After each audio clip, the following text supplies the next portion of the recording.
14 жасқа дейінгі балаларға ата-аналармен бірге көруге ұсынылған.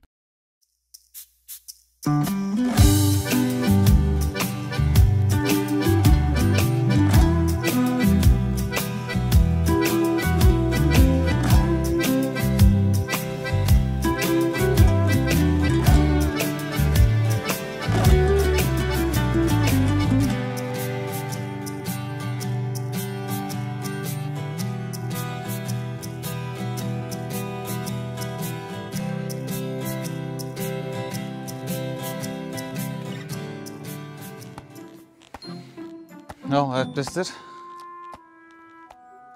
менде сіздерге екі жаңалық бар. Жаңалықтың қандай екенін біліп тұрған сияқтымын.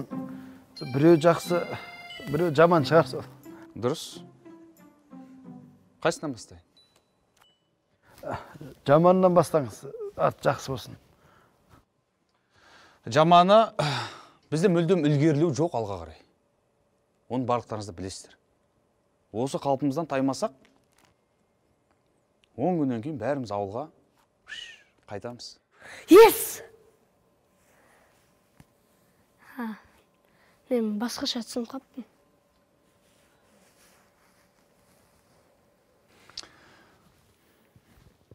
Енді ішімізді кептірмей жақсы жаңалықты айтыңыз енді тез-тез. Жақсысы сол, жаңағыдан басқа жаман жаңалық жоқ. Адам дәмелендіріп, айтсайда-сіз айтасың. Ой, дәмеленгенде былай ғой, біздің қазіргі жағдайымыз ештеңеден дәмеленуге мүмкіндік бермей тұр. Солай ғой, өздеріңіз білесіздер, халық кемейді, жоқ халық. Бір ма? Екіншіден, тамақтың шығыны өте қымбатқа түсіп жатыр. Солай ғой. Үшіншіден, жұлдыздардың бәрі келіп тегін тамақ ішіп кетеді. Төртіншіден, пітәннен басқа бізде подставный қонақ та жоқ. Оның өзі көп тамақ ішеді. Иә. Бесіншіден, біздің Инстаграм парақшамызда жездемнің достарынан басқа ешкім оқымайды да. Қазір жездемді достарым бәрімен ұрысып жатыр. 4-ақ адам ба оқиды қазір бізде Инстаграмда. Не істейсің? Айтса, не істейген? Тренингтен бас тарттыңдар. Ауызбіршілік жоқ. Ырду-дырду қырыламызда жатамыз. Менде негізі бір идея бар. Мархабат, айтыңыз. Неге осы біз тендер жарияламаймыз, а? Не дейді? Кешіріңдер, тендер нес? Не тендер? Өзіміз играмай атқанда не тендер жариялаймыз кәмшада? Қызық кәмшада. Жоқ, сіз түсінбей қалдыңыз. Біз бермейміз. Біз керісінше аламыз. Аламыз? Мысалы қараңыз, я? Біз конкурс ұйымдастыратын боламыз. Ол жерге жеке аспаздар мен компаниялар қатысатын болады. Содан соң бізден тендер ұтып алады. Не пайда бізге? Қалай не пайда? Ақшалай пайда. Мысалы қараңыз, ет тағамдарын алайық, қуырдақтарды алайық, оның бәрін аламыз да біз конкурсқа төмен бағамен қоямыз. Ал басқа қатысушылар жеңіп алу үшін біздікінен де төмен баға қоятын болады. Сөйтіп тағамдар өзіндік құнын төмендетеді. Сіз генийсіз, Кәмшата. Генийсіз. Так, жұмысшылар, жұмыстарыңызды істей беріңіздер. Жұмыстарыңызға бара беріңіздер. Клиенттерді күтіңдер. Кесе.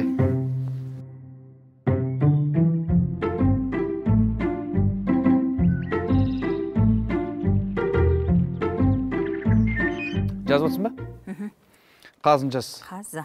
Қазыны 2000 теңге дейге. Ондай баға жоқ қой, қазір 2000 теңге деген. Қайдағы баға жоқ. Көресі ғана қатысқандардың бәрі 1000 теңгеден береміз дейтін болады әлі. Қалай 1000 теңгеден беріп, өзінің бағасынан да арзан қылып береміз? Қайдан сонда? Енді олар өздерінің проблемалары ғой. Көресіз, нада будет, өздері ана сиырдың етінен қаз айналдыратын болады. Келесі. Бауырсақ жаз, бауырсақ. Бауырсақты қаншадан дейміз? Бауырсақ, білмеймін, қаншасын жазамыз? 1000 теңгеден берейік, я? 10 қаншадан қазір? 200 бір теңгеден. 1000 теңгеден. Дей бер онда. Содан соң? Құрт жаз. Құртты 100 теңге дей салайықшы жарайды. 100 теңге. Тағы?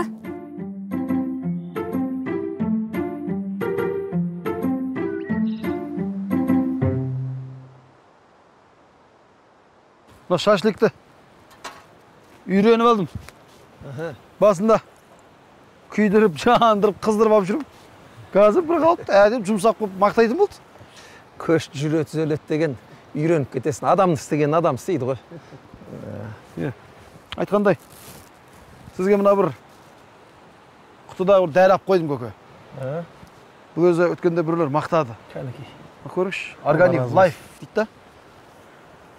Теңіз кірпісінің сығындысы дейді.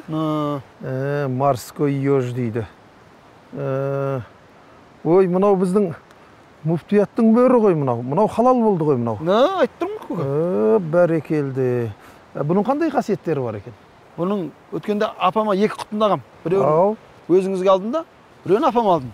Ай, бәрекелді, Алла разы болсын. Әкемдей жақсы көрем ғой емес, көке. Апам бір апта ішіп еді, жақсы болып қалды. Бұл сөйтсек бауыр, бүйрек, жаңағы асқазан, іш құрылыстың бәрін тазалап шығады екен. О, бәрекелді. Өңі кіріп қалды апам кәдімгідей. Ей, мынау нағыз пенсионерлердің ішетін дәрісі екен, ау? Жақсы. Давленияны бір қалыпты ұстайды екен сосын. Давленияға да өте апам давлениясы жақсы болып қалды ғой. Әсіресе ана Бақыткелінікісі жақсы болды. Солай ма? Мені көрсе давлениясы көтеріп кете беретін ғой оның. Наны ішіп еді қазір күліп жайнайтын болып қалды. Осыны ішіп көріңізші, жақсы болып қаласыз. Бәрекелді. Ем боз көке. Мен мына бүгін, Құдай қаласа бүгін бастаймын енді бұны. Нөшеді бүгін бастаймын. Дұрыс баған екен. Такси келді. Алтын ба? Рахмет, сау болыңыз. Сәлем бердік аға. Сәлем бердік. Көп жаса. Көрінбедің ғой бүгін күні бойы қаяқ жүрсің? Қаладан келе жатырмын, ипа аштырып келе жатырмын. Ипа? Иә. Тендерге қатысайын дегем. Тендерге? Міне, дұрыс. Басқалар ағачы сен ал соны. Жарайды, рахмет. Аштым. Бәрекелді. Ай, тендер несі, Мырзафжан? Өкіметтен тендер алайын деп жатырсыңдар ма? Соны ағамда біз жариялап жатырмыз.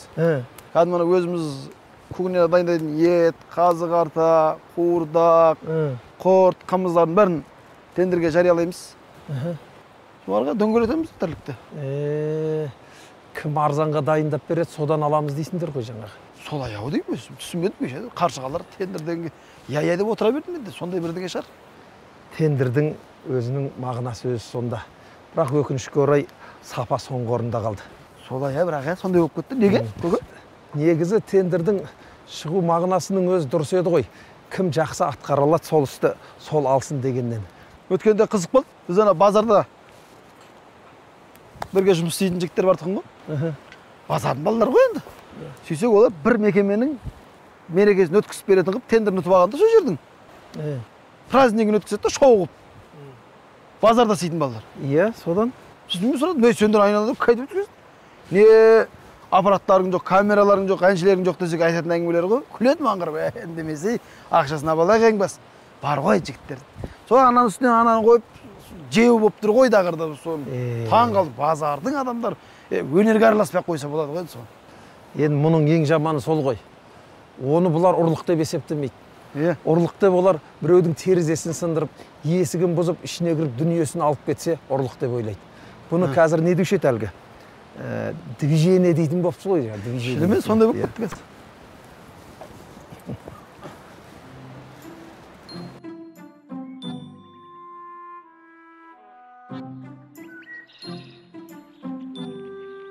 Бірі ақын, бірі батыр. Рүстемді таныған шығарсыз? Рүстем Қайыртайұлы, айтыскер ақын ініңіз. Рүстемді танымай не көрініпті? Иә. Бұл өзіміздің Пушкин ғой бұл. Ой, көке, қойыңызшы. Мағжан десеңізші. Мағжан ғой, тұппа тұры. Иә, Мағжан. Иә. Мұны батыр ініңіз, қазақтың палуаны Ерғали Үтжанов деген біздің қазақтың мақтаныш. Ерғалиді да танып отырмын. Танып отырсыз ба? Бұл Ерғали деген палуан халықаралық дәрежедегі спорт шебері ғой бұл. Мәссаған, білеміз ғой. Құдайға шүкір. Талай жерде қазақтың туын желбіретіп жүрген азаматтар. Көзімізден жас шығып отырып, қуанып көріп отырдық қой бұл кісілерді. Олар баяғының заманында ақындар батырлармен бірге жүреді деп оқып жүрушек. Қазір заманда осындай екен. Ол дәстүр ме? Қалай болды сонда? Батырдың батырлығын айту үшін енді ақынның тілі керек. Екеуі бір-бірімен үйлескен. Біреу білектікі, біреу жүректікі ғой. Ой, қаша. Міне қазақтың жігіттері жазасына. Өздеріңді көріп қуанып отырмын. Тіпті не айтарымды білмей отырмын. Мынау айтыс көреміз ғой, біз айтыс десе енді шынымен делебеміз қозады. Енді айтыс көріп отқан кезде осы мен ақындарды көрсем сұрағым келеді. Сендер сол жерде шығарып бересіңдер ме? Өлеңді суырып салып дайындалып келесің ма? Жоқ енді ана ат сүрініп болғанша ақыл тапқан аталардың ұрпағымыз ғой. Кез келген қазақ суырып салады, кез келген қазақ тауып айтады. Біз соның ішіндегі ақындар соны ұйқастырып айта алатын адамдармыз. Әйтпесе кез келген қазақтың қанында ақындық бар. Мәссаған, таң қалам да, шап-шап жауап береді. Сонда бұл анау айтысып жатқан кезде негізі ой табу қиын ба, ұйқас табу қиын ба? Айтысып жатқан кезде Сұрақтың төресі осы сұрақ негізі ой табу қиын ғой. Ой болса, кез келген ой келіп тұрса, оны ұйқастыру. Сол кезде елдің ықыласымен, ар жақтағы шабытпен ең оңайды, ең бірінші дүние ой табу ғой. Әйтпесе ойсыз жалаң сөз құрғақ уәде болып қалады бәрі сөздің. ұйқас табу да қиын сияқты. Менде бір ақын болып өлең шығарғым келеді да, ей, сен маған күлесің ба, менің кім екенімді білесің ба деймін да, ары қарай ұйқас таппаймын ғой менше. Оған ары қарай ұйқас бар ма мысалы, білесің ба дегеннен кейін не айтуға болады? Құлағым алтын сырға ілесің ба, жанымда жарқырап жүресің ба деп ұйқас, 100 ұйқас таппауға болады. Бәрекелді. Бір жерге бір дәмханаға бір өлең шығарып бере аласың? Енді дәмхана киіз үйдің ішінде отыр екенбіз ғой енді. Киіз үй ғой қазақтың берекесі, тарихыңды танып біл деген осы. Киіз үй қазақпенен егіз ұғым, ағаштан соққан баба өнегесі, хан шаңырақ болғанда уәзір уық, ежелден биіктегі ел егесі, шаңырақты уықты ұстап тұрар, халық қой мемлекеттің керегесі деп осы. Қазақпен киіз үйді азамат. Өркенің өссін, өркенің өссін. Осы жерде шығарып жіберді қазір. Мәссаған. Тағы бірдеңе шығартып алайықшы. Алдымызға келіп тұрған кезде неге шығартсам болады? Ораза жайында. Ораза жайында. Мынау Құдайға шүкір, Алланың қасиетті еткен ораза айының үстінде отырмыз. Мынау асыларына телеарнасынан өзің бар, өзің сияқты ақын қазақтың ұлдары бар, бір ораза орамдары деген керемет бір шумақтарды шығарып жатады. Сол оразаға бір шумағыңды арнап жіберсең қалай болады? Енді оразада енді қасиетті ұғым ғой. Біздің иісі мұсылман бүкіл қазақ халқының. Ораза туралы айтыстарда көп айтқанбыз. Бірақ енді соның бірі оразаның туралы бір шумағымды айтып берейін жаңа. Алла десек, айлақтан жаңылмаймыз, таза жүрсек, дамимыз, дамылдаймыз. Әр қашан адам жақсы сөйлеу керек, әйтпесе біз күнәдан арылмаймыз. Бізде бір бейғамдылық қасиет бар, себебін іздеп соның сабылмаймыз. 30 күн оразаны мына келген, біз кейде жеңілдік деп қабылдаймыз. 11 ай ойымызға келген істеп, бір айда бар күнәдан арылмаймыз деп жазған болатын. Адам баласы үнемі оразадағыдай таза жүру керек деген тағылым. Алла разы болсын. Жақсы айтылған. Ой, фырмая. Мен ақын болып жаралмағаныма өкілемді. Мынаны істеп жатырмыз. Өткенде болсын, соққан бір жігіттер кеп, бұны да бір тендермен ұтып соғып апты. Бұл да бір тендер болып кетті ғой. Тендер дегенге кетті ғой шолда ба? Иә, ол да бір уақыттың талабы болса керек, иә. Егер тендер туралы өлең шығар десе, не деп шығарар енді? Мысалы, тендерге шығара аласың ба? Тендер дегенді өзі тілге орамды, ұйқасқа жеңіл тақырып қой. Мысалы, жалғанда жақсылар бар, жамандар бар, жомарттар бар, немесе сараңдар бар. Қазақстанда ақырын дамып келеді. Алдыда біз дамитын замандар бар. Амал не, тендер деген тәуір сөзді жеңдер деп қабылдайтын адамдар бар. Бәріміз бұл заманның қасқырымыз, бір уәзір, біріміз бастығымыз. Тендер деген сөзден біз қорықпайық, теңгейлу деген ұлттық дәстүріміз деп қойған. Заманауи теңгейлу дәстүрі деген. Азыр жақырылды ғой. Охо. Ауыз ашатын уақыт болыпты. Бисмиллахиррахманиррахим. Камыр дұға жазып беріңіз. Я, бисмиллахиррахманиррахим. Жаратқан, ем жасаған Алла, құдіреті күшті Құдай. Өзіңнің мынау қасиетті еткен Рамазан айында тұтқан оразамызды қабыл етіп, басымыз аман, бауырымыз бүтін болып, ел аман, жұрт тыныш болсын. Амин. Бисмиллахиррахманиррахим. Құрмамен немесе сумен ауыз ашыңдар деген. Құдайға шүкір, былтырға қарағанда биыл алла қарайласып бір ғой. Қарайласып бір ғой. Ыстықтың өзін адам жүрекпен қабылдап салқын қылуға болады. Салқынның өзін жүрек арқылы ысытып жіберуге болады. Бәрі адамның жүректен сигнал кеткенде деп есептейміз. Айтқан екен бір кәрия. ойпырмай судың да дәмі болады екен ғой деп. Ораза тұтқан кезде ауыз ашқанда ғой. Енді пайғамбарымыз алейхисалам айтады, ораза тұтушының екі қуанышы бар дейді. Бірі мынау ауыз ашқанда дейді, екіншісі ертең Алласына, Раббысына жолыққан кезде дейді. Қос қуаныш. Құдайға шүкір, біз соның мынау бірінші қуанышының үстінде отырмыз. Алла қабыл етсін. Алла тағала ораза ұстаушының сыйын өзім берем деген екен. Ол енді хақ тағала уәдесінде тұрушы ғой. Иншалла өзі сыйын беруші. Ал, кәнеке, ал, бісміллә. Ал, Ерғали, осы сенікі не қоя? Греблинг қоя? Бізге осы греплинг спортындамыз. Ерекше спорт қой ол, ерекше спорт. Жеңіліс деген дүние болмайды. Бұнда тек нағыз басымдық болсаң, шын батыр болсаң ғана жеңесің. Ол басқа күрестен сонда қалай ол? Бұның басқа айырмашылығы неде? Айырмашылығы басқа күрестерде көбінесе жаңағыдай келіспеушіліктер болып тұрады, түсінбеушіліктер болып тұрады. Бұл греплингте мынау қол қайыру, мойын қылқындыру, немесе аяқ қайыру әдістермен қарсылас өзі тез беріледі. Мына шаршы алаңда қарсылас өзі таза жеңіспен алады екенсің? Таза жеңіспен. Әйтпесе жанын шығып кетеді берілмесе. Очкомен деген ондай. Очколарда әділсіздігі деген жоқ десе? Ондай қатты басым болмайды, бірақ ол болса да біздегілер көбінесе жаңағыдай таза жеңіспен жетуге тырысады. Көрсетіп. Осы греплинг спортында таза жеңіске жетіп, мысалы, шаршы алаңға шыққан кезде өзіміз көбінесе тез жеңуге қарсыластың берілуіне сол әдістерді қолданамыз. Бұл спорттың түрімен Қазақстанда көптеген спортшылар қазақ туымызды осы спорт арқылы көтеріп, көк туымызды, байрағымызды көкке көтеріп жүрген спортшыларымыз жеткілікті. Еліміздің туын өзі екі адам ғана көтереді екен ғой. Елбасымыз бен спортшы ғана. Бәрекелді. Мейірді алдың сен, Бір рет әлемді алды, үш рет Азия арасында өткен өзіміздің мынау Арлан Греп селекшінде арабтардың ұйымдастырған болған кезде әлемдік ұйымдастырған медалды еңсемізге қозғадық. Олимпиадаға кіреді ол, Олимпиада кіре ма? Құдай қаласа осы қазіргі күнде осы греплинг спортын 2022-2024 жылы арабтарда қолға алып Олимпиадаға кіргізсек деген нелер бар, жоспарлар бар. Бәрекелді. Жаңағы сөз тапқырлыққа да байланысты бабаларымыз да батыр болған ғой енді. Оның үстіне тапқыр болғанда енді мен енді бұл енді достоверный не болмауы мүмкін, бірақ бір әзіл бар, ар жағында шындық бар деп ойлаймын. Қабанбай батыр 200 қолмен келе жатқан ғой. Сөйтсе алдынан бір жаушы жігіт шығып дейді, ойбай, қарсы алдымызда қырдың астында 3000 қалмақ бізге қарсы келе жатыр деп. Сөйтсе Қабекең қабағы түсіп кетті дейді. Ойбай Қабеке, қайратқанмен жүрген батырсыз ғой, неге қорқып тұрсыз десе, ай қарғамай қорқып тұрғам жоқ, мұсылманмын ғой. Мұнша қалмақты қайда жерлеймін деп айтады дейді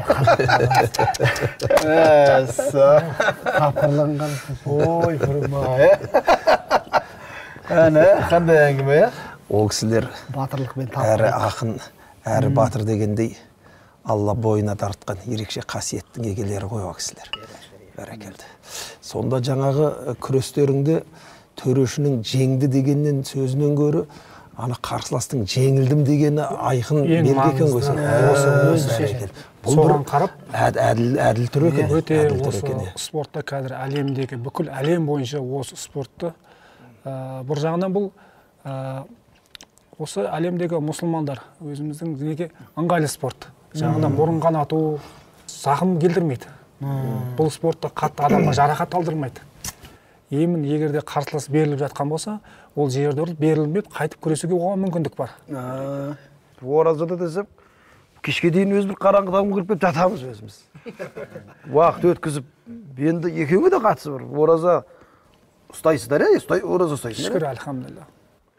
Спортпен, өнермен қатар ұстай бересің, мысалы, айтыста, немесе спортта.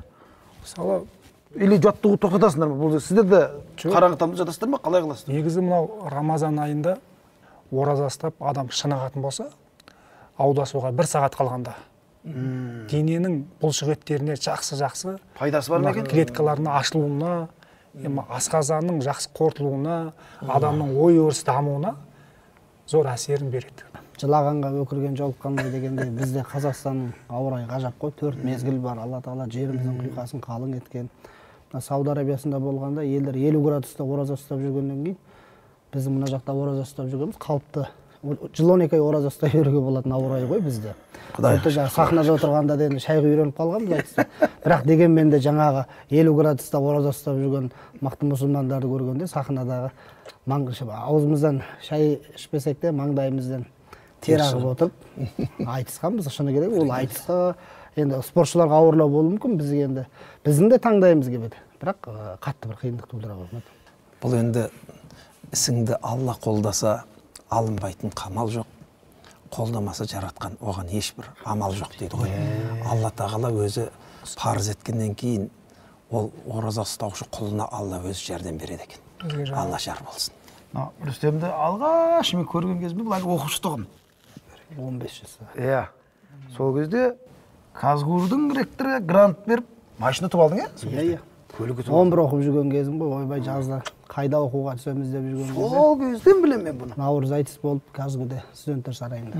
Сол жерден бас жүлде алып, сол кезде Аманжол ағалар бар, Айтекеңдер бар, бүкіл үлкен ақындар арасы. Бағжан бас жүлде алып, грант ұтқанбыз, иә. Бірден көтерілген бақ қой, жалпы атақ, даңқ қой, бірденге жастық шақ әсер еткен жоқ қой, ауырып қойған жоқсыз ба? Бұлай жақсы дүние болғанмен адамның, бірақ ауыр дүние. Әсер етті ма? Ауыр дүние. Өйткені бірден биікке шығып, сол биікті ұстап тұру қиын да, ал сол биікке ақырындап етектен бастап жеткен жақсы. Бір вертолетпен барып қона салғандай болдым. Енді ол да Алланың бағы ғой енді.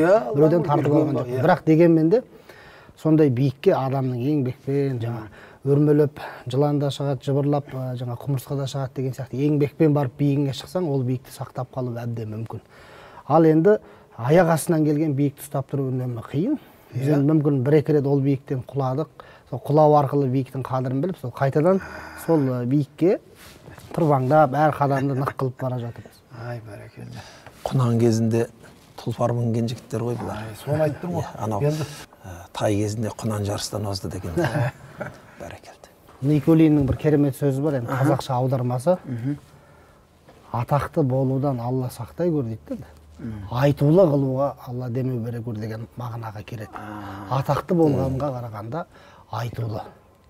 Атақ деген материалдық дүние сияқты болып көрінеді, ал айтулы деген адам ішкі рухани дүниесі, жүрегіне әсер етеді. Сонда сен ол атақты тартып та алуың мүмкін, сатып та алуың мүмкін, ал бірақ айтулы деген дүниені халықтың аузымен алатын, ол балталаса кетпейтін дүние, ол елдің аузынан шыққан ой бір айтулы жігіт деген дүние, атақты дегенге қарағанда айтулы болу керек. Ал енді біздің қоғамда жасып жабар жоқ.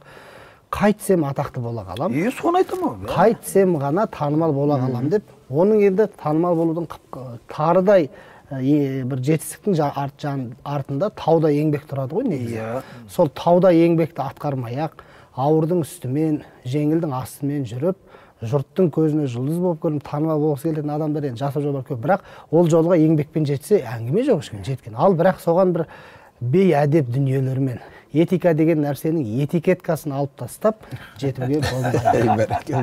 Айтқыш. Атың шықпаса жер өртеді, жер өртесең де атағың шығып кетеді. Ал енді не нәрсенің де ағалар жөні бар, жосығы бар, қадірлі қонақтың да қайтатұғын кезі бар дейді. Өмірдің өзіне қонақпыз, қанша өмір тәтті болғанмен бір күнге кетуіміз керек сияқты дүние, қонақ та сондай дүние. Ерекеңнің кешкі жаттығуы бар, менің бір-екі оқып тастайтын кітабым бар, мақал мәтел кітабым бар деген рұқсат болса, әрмен қарай мына Алланың берген алтын уақытының қадірін біліп, тағы да бір шаруаларымызды тындырсақ деген ықыласымыз бар еді. Жақсы дәмдес болдық. Бәрекелді. Тағы да ауыз ашуға, бірге ауыз ашуға Алла нәсіп етсін. Кеп тұрыңдаршы. Жолаушының дұғасы қабыл деген. Сендер жолаушысыңдар ғой, кәнеки. Амин деп қойыңдар. Алла тағала не берсе де қайырымен берсін. Ел басымыз алысты көрсін, ел жұртымыз табысты болсын, қыздарымыз сұлу, иманды, ұлдарымыз намысты болсын, тұрмысымыз сәнді болсын, өміріміз мәнді болсын. Ең бастысы Алланың аманаты, Тәңірдің тартуы, азаттығымыз, қазақтығымыз мәңгі болсын. Амин. Аллаху акбар. Ал аманшылықта.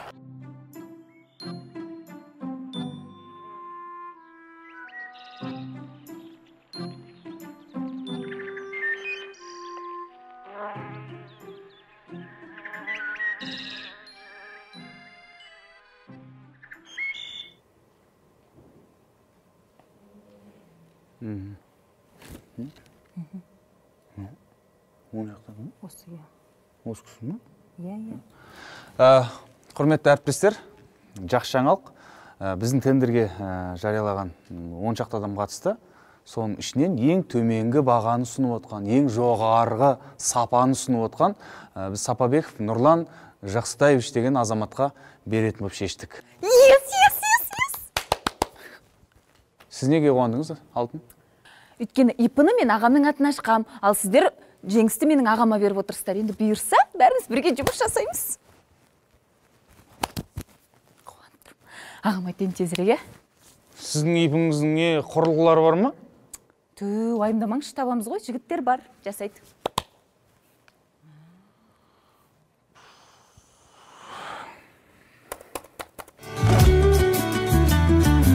Армандаймыз бақытты жанияның болғанын, Ақылды қарияның жолдары, байлығын екі қолдағы. аңғармаймыз бағыңды даралайтын күшінде, барыңды бағалайтын кісінде, өз отбасыңның ішінде. Үлкен үйде жастықтың сағындырған шағы бар, қарттықтың мағыналы